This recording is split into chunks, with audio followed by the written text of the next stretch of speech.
ఓం నమో భగవతే వాసుదేవాయ. వ్యాసప్రణీతమైన మహాభాగవత కథాసారం సంపూర్ణంగా అందించే ప్రయత్నం చేస్తున్నాం. ఈ అమృత ఫలాన్ని మీరు ఆస్వాదిస్తూ మీ పిల్లలకి అందరికీ కూడా కథారూపంలో దీన్ని తెలియజేయండి. ఆ వాసుదేవుడి యొక్క అనుగ్రహం అందరికీ ఉండాలని చెప్పి కోరుకుంటూ, కరారవిందేన పదారవిందం ముఖారవిందే వినివేశయంతం వటస్య పత్రస్య పుటేశయానం బలం ముకుందం మనసా స్మరామి. కృష్ణం వందే జగద్గురుం. ఓం శ్రీ మహాగణాధిపతయే నమః. ఓం నమో భగవతే వాసుదేవాయ. ఓం ముదాకరత్తమోదకం సదా విముక్తి సాధకం కళాధరావతం సకం విలాసిలోకరక్షకం వ్యాసం వసిష్ఠనప్తారం శక్తే పౌత్రమకల్మషం పరాశరాత్మజం వందే సుఖతాతం తపోనిధిం. శ్రీమత్పయోనిధి నికేతన చక్రపాణే భోగీంద్ర భోగమణిరాజత పుణ్యమూర్తే యోగీశ శాశ్వత శరణ్య భవాబ్దిపోత లక్ష్మీ నృసింహ మమదేహి కరావలంబం. ప్రేక్షకుల నమస్కారాలు తెలియజేస్తూ, మరి గురువులకి పెద్దలకి అందరికీ కూడా హృదయపూర్వక నమస్కారాలు తెలియజేస్తూ, మనం ఈరోజు వ్యాస ప్రణీతమైనటువంటి మహాభాగవతంలో 14వ కథ, అంటే ఇంచుమించు ప్రథమ స్కందం చివరినమాట అండి. పరీక్షణ్ మహారాజు శాపాన్ని పొందాడు. ఏ విధంగాను అంటే, శమీక మహర్షి యొక్క ఆశ్రమానికి వేటాడుతూ వెళ్ళి ఆ శమీక మహర్షి యొక్క ఆశ్రమాన్ని చేరాడు. ఆ శమీక మహర్షి గొప్ప తపోవంతుడు, తేజోవంతుడు. జడలు కట్టేశాయి. తూరీయ విద్య అని ఒకటి ఉంటుంది, అంటే ఇక బాహ్యమైనటువంటి ప్రపంచంతో సంబంధం లేకుండా చేసే తపస్సు, అటువంటి తపస్సులో నిమగ్నమై ఉన్నాడు. ఆయన చిన్న ఆశ్రమంలో ఆయనతో ఒక్కడే ఉన్నాడు, తపస్సు చేస్తూ ఉన్నాడు. తన పిల్లవాడు సహచరులతో ఆ నదిలో ఆ ప్రాంతంలో తిరుగుతూ ఉన్నాడు. ఈయన మహారాజు పరీక్షిత్ కదండి. వేటాడి అలసిపోయి ఆకలి దప్పికలతో ఆశ్రమాన్ని ప్రవేశించాడు. ఆశ్రమంలో ఎవరూ లేరు, ఈ శమీక మహర్షి ఒక్కడే ఉన్నాడు. దాహం అని అరిచాడు. ఎవరు? ఈ పరీక్షిత్. మంచినీళ్ళు ఇచ్చేవాళ్ళు కానీ, స్వాగత సత్కారాలు పలికేవారు కానీ, ఉన్నతమైన అర్ఘ్యపాద్యాదులు ఇచ్చేవాళ్ళు కానీ ఆశ్రమంలో ఎవరూ లేరు. ఈ పరీక్షిత్ కాల ప్రభావం చేత దానికి కొద్దిగా కోపం వచ్చి, నేను ఈ యొక్క ప్రాంతానికి గత రాజుని, అంటే ఒక ఆచారం ఉన్నది. ఆ ప్రాంతంలో ఉన్నటువంటి మహర్షులు అందరూ కూడా రాజు చేత రక్షించబడుతూ వారికి కావాల్సినటువంటి యజ్ఞయాగాది క్రతువులు కావాల్సిన ద్రవ్యాలన్నీ స్వామి ఇస్తూ ఉంటారు. ఆ రాజులు ఇవ్వడం, వీరు ఆ యజ్ఞయాగాది క్రతువులు ఆచరించడం, ఇవన్నీ జరుగుతూ ఉంటాయి. ఆ విధంగా పరీక్షణ్ మహారాజు యొక్క రాజ్యంలో ఈ యొక్క ఆశ్రమం చెప్పాలంటే, నేను రాజుని, నేను వచ్చాను, నాకు ఏ విధమైనటువంటి సత్కారాలు ఇక్కడ లేవు అని కోపంతో అటు ఇటు చూసి, కూర్చోవడానికి ఆసనం లేదు, ఒక దెమ్మలాంటిది కూడా ఏమీ లేదు, ఎక్కడ కూర్చుంటాడు? విసుకొచ్చి అక్కడ ఉన్నటువంటి చనిపోయిన పాము యొక్క శరీరాన్ని వింటుతో తీసి ఆ శమీక మహర్షి యొక్క మెడలో వేసి ఆయన అక్కడి నుంచి తిరిగి తన రాజ్యానికి వచ్చేసాడు. ఈ లోపల అక్కడ ఉన్నటువంటి మరి ఆయన యొక్క కుమారుడు శృంగి మహర్షి ఉన్నాడు. ఆయన ఏం చేశాడంటే, తన తేజస్సుతో ఇలా చూశాడు. ఏమిటో ఆశ్రమంలో జరగరానిది ఏదో జరుగుతోందని. ఆయన మంచి శక్తి కలిగిన వారు వాళ్ళంతా. దివ్య దృష్టితో చూశాడు. ఓహో, ఈ రాజు వచ్చి మా నాన్నగారి మెడలో ఇది వేసి వెళ్ళిపోయాడా? సరే, వెంటనే మహారాజుల అహంకారం కలిగిన వారు, శ్రీకృష్ణ భగవానుడు తన యొక్క శరీరాన్ని వదిలిపెట్టి వెళ్ళిపోయిన తర్వాత వీళ్ళంతా కూడా ఇష్టం వచ్చినట్లుగా ప్రవర్తిస్తున్నారు. ధర్మం అనేది లేదు. ఉచ్ఛిష్టమైన ఆహారం తినే కాకుల్లా తయారయ్యారు వీళ్ళంతా ఈ రాజులని. ఏదో పలికి ఆ శృంగి మహర్షి ఏం చేశాడు, ఈ వేళ నుంచి 7వ రోజు తక్షకుడు అనేవాడు ఆ పరీక్షిత్తుని కాటేస్తాడు, అంటే ప్రాణాన్ని వదిలేస్తాడు అతను అని ఒక శాపం ఇచ్చి ఆ తండ్రి గారి దగ్గరికి వచ్చి ఆ మెళ్ళ ఉన్న పామును తీసి ఆ తండ్రి దగ్గర బాధపడుతూ ఉంటే తండ్రి మెలకు వచ్చి చూసి, నాయన ఎందుకు బాధపడుతున్నావంటే ఈ చరిత్ర అంతా చెప్తాడు. ఎంత పని చేసేవారు ఆయన, మహారాజులకి ఈ విధమైనటువంటి శిక్షను విధించకూడదు అని చెప్పి ఆ శమీక మహర్షి చాలా బాధపడతాడు. రాజు లేని రాజ్యంలో ఏ అరిష్టాలు జరిగినా అవన్నీ కూడా మనకే బాధ్యత, ఆ పాపాన్నంతా కూడా మనమే భరించవలసి వస్తుంది అని చెప్పి బాధపడి అక్కడి నుండి వెళ్ళిపోతారు. సరే, ఈ పరీక్షణ్ మహారాజు కూడా తన రాజ్యంలోకి వచ్చేసిన వెంటనే, అయ్యో నేను చాలా తప్పు చేశాను, ఒక బ్రాహ్మణుడు తేజోవంతుడైనటువంటి బ్రాహ్మణుడు నేను అనవసరంగా ఇబ్బంది పెట్టాను అని ఆయన చాలా బాధపడతాడు. మహారాజు చాలా బాధపడిపోతాడు, మిక్కిలి సిగ్గుపడిపోతాడు. ఏమిటి ఇంత పరమ భాగవతోత్తముడైనటువంటి నేను ఒక తపస్సు చేసుకునే బ్రాహ్మణుడు మెడలో చనిపోవును పావును వేయడమా, ఎంత తప్పు చేశానే, మా వంశీయులంతా ఇలాగే ఉంటారా, ఇటువంటి వారు కాదే అని చాలా, అంటే నేను చెయ్యకూడనటువంటి పాపాన్ని నేను చేశాను, దాని శిక్షను నేను అనుభవించక తప్పదు, ఏదైనా సరే చేయకూడదు కానీ చేశాను, ఆ శిక్ష నేను అనుభవించాలి అని అనుకుంటూ ఉండే సమయంలో ఎవరో చెప్పారు, ఏమండి బాబు, మునికుమారుడైనటువంటి శృంగి మహర్షి ఈ విధంగా శాపం ఇచ్చాడు మీకు అని. ఆ శాప వార్త ఆయనకి తెలిసింది.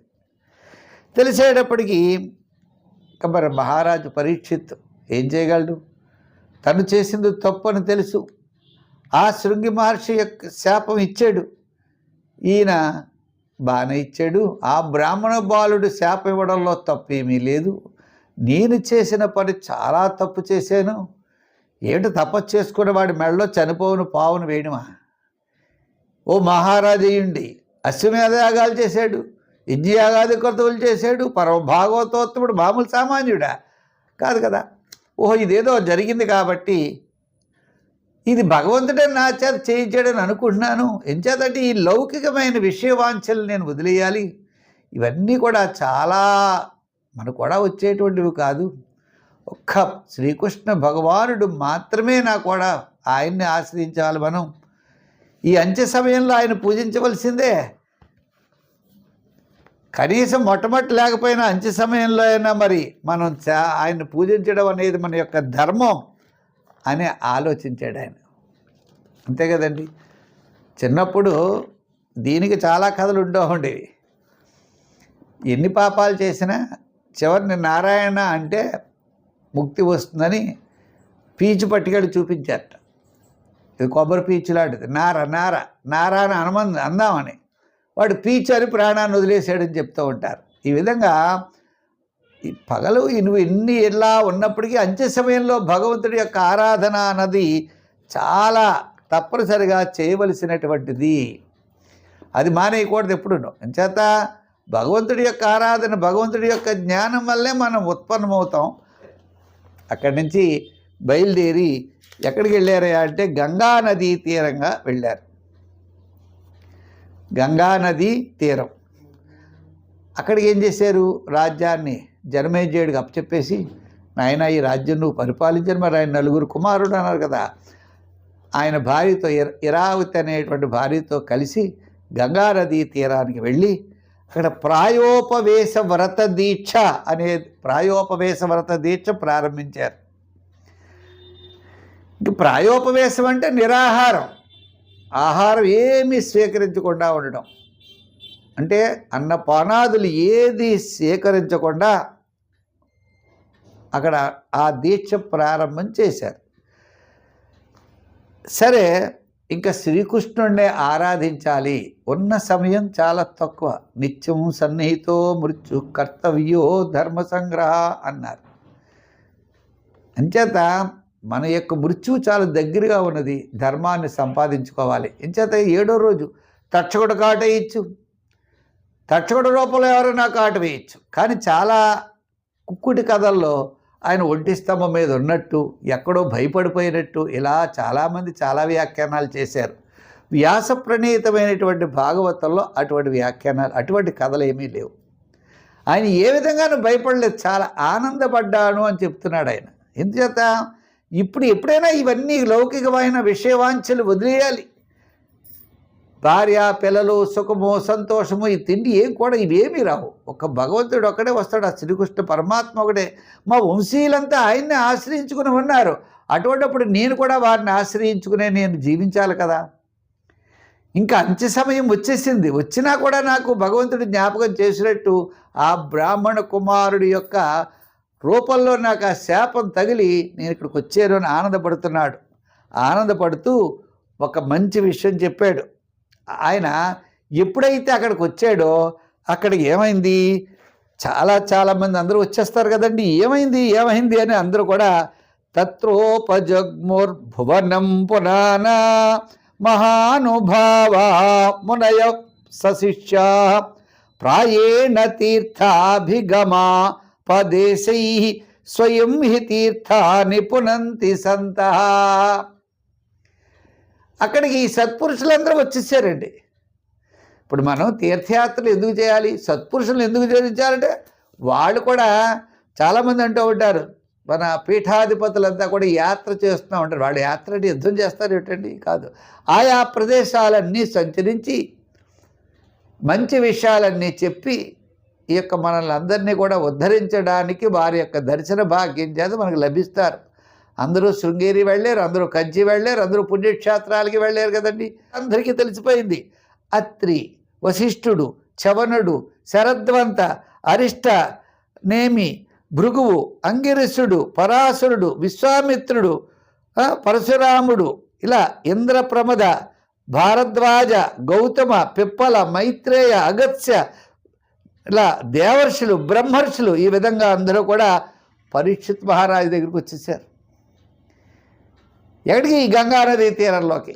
ఎంచేత పరీక్షిత్ మహారాజు ప్రాయోపవేశం చేస్తున్నారు అని ఆయన అందరినీ కూడా వచ్చిన వారి కాళ్ళు కడిగి మంచినీళ్ళు ఇచ్చి అర్ఘ్యపాద్యాదులు ఇచ్చి వారిని పూజించి నమస్కారం చేసి అందరితో వారందరికీ ఆసనాలు కూర్చోపెట్టిన తర్వాత ఈయన అన్నాడు, నేను మహారాజుని, అందరిలో కూడా నేను చాలా ధన్యుణ్ణి. మా తండ్రి తాతలందరూ అందరికంటే నేను చాలా ధన్యుణ్ణి. మీ అందరి యొక్క సేవాభాగ్యం నాకు లభించింది. నాలాంటి తప్పు చేసిన వాడు ఎవడు ఉండడు, చాలా పెద్ద తప్పు చేశాను నేను. ఓ బ్రాహ్మణోత్తములారా, మీ పాద సేవ చేయడానికి నేను దూరం అయిపోతానని బాధపడుతున్నాను, అంతకన్నా ఏం కాదు. నేను రాజునై నిరంతరము దేహముల యందు ఆసక్తుడినై ఈ దేహము వాటి యందు కూడా ఇష్టపడి పాపకార్యాలని పాల్పడ్డాను. అందువలన ఆ బ్రాహ్మణ రూపంలో భగవంతుడు ఈ శాపాన్ని నాకు ఇచ్చాడేమో. ఈ శాపం ఎవరిచ్చారు? ఆ శృంగి మహర్షి ఏం కాదు, ఆ పరమేశ్వరుడే నాకు ఈ రకంగా ఇచ్చుంటాడు. ఆ శాపం లేకపోతే నేను ఈ రకమైన వైరాగ్యానికి కారణం కాలేను. నిజంగా ఎంతసేపు రాజు రాజు రాజ్యం అని చెప్పి అనుకుంటూ శరీరాన్ని వదిలిపెడుతునేమో, కానీ మీలాంటి వారి యొక్క దర్శన భాగ్యం లభించడం, నాకు వైరాగ్యం లభించడం, ఇవన్నీ కూడా శాపం వల్లే నాకు కలిగాయి. అందుచేత ఈ నన్ను 7వ రోజు 3 రోజుల దగ్గరకు వచ్చాయి. తక్షకుడు అనేవాడు ఆయన వచ్చి కాటు వేస్తాడో, లేదా ఆయన రూపంలో ఎవరైనా వచ్చి నన్ను కాటు వేస్తారో. అంచేత నా శరీరం వదిలేయడం ఖాయం.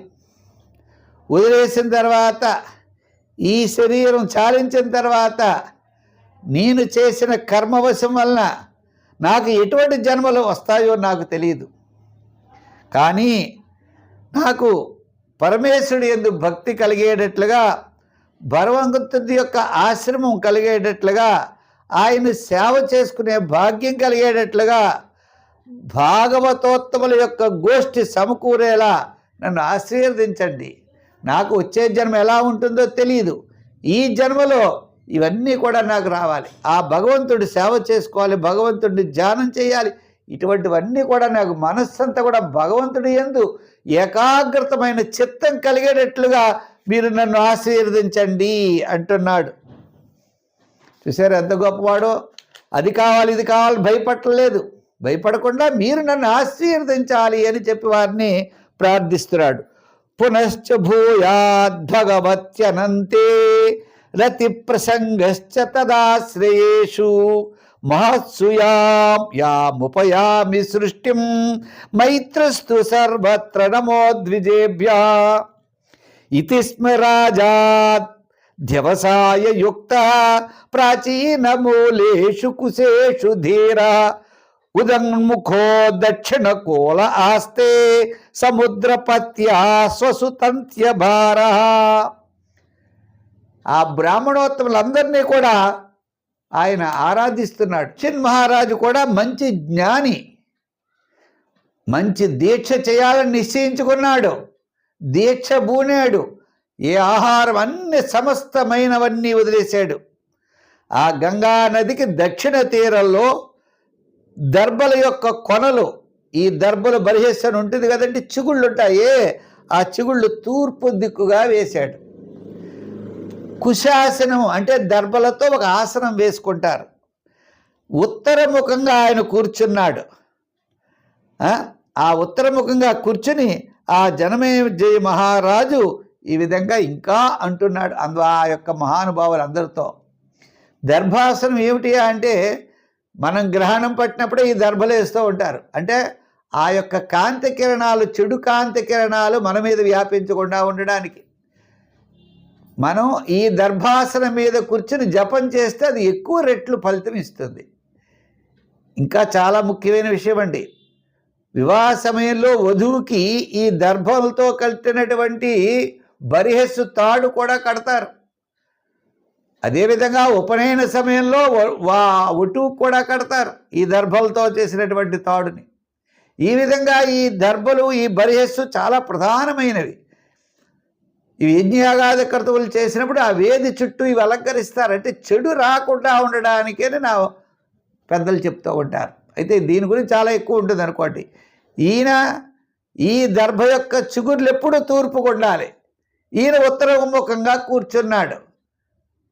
ఈయనకి చెప్పేవాళ్ళంతా తూర్పు ముఖంగా ఉంటారు. అది ఇక్కడ ఈయన ఉత్తరముఖంగా కూర్చున్నాడు. ఈయనకి ఉపన్యాసం ఇచ్చి అందరు గొప్పవాళ్ళంతా చెప్పేవాళ్ళంతా తూర్పు ముఖంగా కూర్చుంటారు. మనం ఏ పని చేసినా తూర్పు, ప్రాచీ, ఉదీచి ముఖాలుగా మనం కూర్చోవాలి అని పెద్దలు చెప్పేది. అక్కడ ఉన్నటువంటి ఋషులంతా అన్నారు, ఏమయ్యా నువ్వేం కాదు, మీ వాళ్ళందరూ కూడా మీ తాతగారైన అర్జునుడు ఆ సాక్షాత్తు కృష్ణుడి యొక్క సేవలోనే గడిపాడు, ఆ కృష్ణుడితోటే గడిపాడు. అంచేత మేము కూడా నీ దీక్ష పూర్తయ్యే వరకు కూడా మేము ఇక్కడే ఉంటాం, ఎక్కడికి వెళ్ళాం అన్నారు ఈ మహర్షులందరూ. చూడండి మరి ఎంత కష్టం ఈయనకి. అయితే వారందరూ ఉన్నారు, వారంతా కూడా భగవంతుడి యొక్క కథలు, భగవంతుడి యొక్క విషయాలు చెప్తూ చెప్పి సిద్ధపడ్డారు. ఈ లోపల ఈయనకి అసలైన వాడు ఉన్నాడు. ఎవరు? శుకుడు. ఈ శుకుడు ఈయన పుట్టినప్పుడు కూడా వచ్చాడు సుఖమహర్షి. ఇప్పుడు పరమభాగవతోత్తముడైనటువంటి ఈ యొక్క పరీక్షిత్తుకి సుఖమహర్షి తెలుసుకున్నాడు తన దివ్య దృష్టితో. ఓహో, పరీక్షిత్ ఏమిటి ప్రాయోపవేశం చేసేయాలని దీక్ష వహించినట్టుగా ఉన్నాడే, అంచేత మనం వెంటనే బయలుదేరి వెళ్ళాలి అని చెప్పి గబగబా తన శిష్య బృందంతో ఈ యొక్క సుఖ యోగి అక్కడికి వచ్చాడు. ఆయన యోగి అంటారు. ఆయన దిగంబరుడు, ఏ వస్త్రాలు వేసుకోరు, 16 ఏళ్లలాగే ఉంటాడు. ఆయన అవయవాలన్నీ సుకుమారంగా ఉంటాయి, బ్రహ్మ తేజస్సు ఒట్టుడుతూ ఉంటుంది. సమస్తమైనటువంటి జ్ఞానము, పరమాత్మ స్వరూపం ఆ సుఖమహర్షిని చూస్తే చాలు. ఆయన గొప్ప చాలా తపోవంతుడు. అటువంటి తపోవంతుడు ఈ పరీక్షణ్ మహారాజు దగ్గరికి వచ్చాడు. ఆయన మాత్రం వచ్చాడు, ఆయన యొక్క విద్వత్తు, ఆయన యొక్క జ్ఞానం, ఆయన యొక్క తేజస్సు అక్కడ అందరికీ తెలిసింది. తెలిసింది కాబట్టి గబగబా సుఖమహాయోగి వచ్చాడని గబగబా అందరూ మహర్షులు అందరూ కూడా లేచి నిలబడ్డారు. అది 16 ఏళ్ళు కదా, కుర్రాడు కదా, ఏదో వచ్చాడని భారంత కాదు. ఆ సుఖమహర్షి అంత గొప్ప జ్ఞాని ఆయన వచ్చాడు. ఆయన ఎక్కడికి వచ్చాడు? విష్ణురాతుడు. విష్ణురాతుడు అసలు పేరు. ఈయన ఈ విష్ణురాతుడు ఆ ఉత్తర గర్భంలో ఉండి తన్ని విష్ణు చక్రంతో రక్షించినటువంటి వాడు ఏడని బయటకు వచ్చి వెతుకుతూ ఉండగా ఆ ధర్మరాజు వీడికి పరీక్షిత్తు అని పేరు పెట్టారు ఈయనకి. ఈ పరీక్షిత్తు ఆ సుఖమహర్షి వచ్చేటప్పటికి గబగబా ఎదురుగా వెళ్ళి అర్ఘ్యపాద్యాదులు ఇచ్చి పూజించి నమస్కారం చేసి మహానుభావ తప్పకుండా అని చెప్పి వారి ఆశ్రమానికి వారిని పిలిచారు. ఆయన వచ్చారు. వచ్చిన వారికి తగిన సత్కారాదులు జరిగిన వెంటనే ఆయన కూడా పరమ భాగవతోత్తముడు. అప్పుడు ఆ సుఖమహర్షి చెప్పాడు, నాయనా నువ్వు చేసినటువంటి పని నింజమా అనింజమా అని పక్కన పెట్టి విధివ్రాత, మన భగవంతుడి యొక్క నిర్ణయం అది. అంచేత నువ్వు తప్పకుండా నీ తప్పును తెలుసుకున్నావు కాబట్టి నీవు తరించేటువంటి మార్గం ఇతను అడిగాడు. ఎవరు? పరీక్షిత్ సుఖమహర్షిని. నేను తరించే మార్గం అన్నాడు, అంతేగాని నాకేదో ఈ శాపం నుండి బయటకు పోవాలి, నా ప్రాణం రక్షించమాలా అని అడగలేదు. అడగకుండా నేను మోక్షాన్ని పొంది పరమైనటువంటి ఆ స్వామి యొక్క సన్నిధిలో లీనమయ్యేటువంటి ఉపాయం నాకు ఏదైనా ఉందా అని అనగా ఆయన భగవంతుడి యొక్క లీలామృతం, ఆయన యొక్క స్వామి యొక్క చరిత్రలు ఇవన్నీ నిండినటువంటి పరమ భాగవతోత్తముడే కదండి ఆయన. భాగవతం అనేది ఉన్నది. ఆ భాగవతానంతా కూడా నీకు వినిపిస్తాను, తద్వారా నీవు జీవన్ముక్తుడు అవుతావు అని చెప్పేటప్పటికీ ఈ పరీక్షిత్తు అక్కడ ఉన్నటువంటి ఋషులు మునులు అందరూ దేవతలు కూడా వచ్చారట. అందరూ వచ్చి ఈ సుఖమహర్షి ఆ భాగవతాన్ని అంతా కూడా పరీక్షిత్తుకి వినిపించారు. ఆ అంటే 7 రోజులు కూడా. అప్పుడు ఆయన తన శరీరాన్ని విడిచిపెట్టి ఆ విష్ణుమూర్తి యొక్క సన్నిధిలో పునరావృత్తి రహితమైనటువంటి శాశ్వతమైన బ్రహ్మస్థానాన్ని ఆ పరీక్షిత్తు పొందాడు అని చెప్పబడుతోంది. ఇంకా దీంట్లో కూడా మరిన్ని విశేషాలతో మళ్ళా మనం కలుసుకుందాం. సర్వే జనా సుఖినో భవంతు. స్వస్తి.